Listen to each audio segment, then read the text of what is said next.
তো বন্ধুরা, আমাদের সারাদিন আজকে মায়াপুর ঘোরা কমপ্লিট। সকালবেলা বেরিয়েছিলাম, তো সারাদিন ঘুরলাম। সকালে বাড়ি থেকে খাওয়া দাওয়া করে এসেছিলাম, তবুও খিদে তো পেয়ে যায়। দুপুরবেলা 2টো বাজে এখন।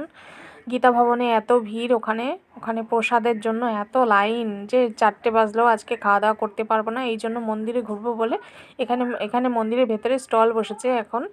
এখানে গীতা মেলা হচ্ছে, তো প্রচুর ভিড় আছে, অনেক যাত্রীকরা এসছে। তো এখানে ভেতরেই খেয়ে নিচ্ছি আমরা প্রসাদ।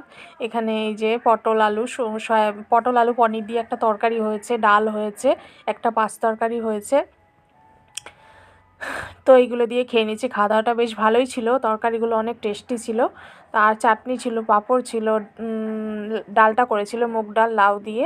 এই যে চাটনি দিয়ে দিয়েছে আমাদেরকে। তো অনেকগুলো সবজি হয়েছে।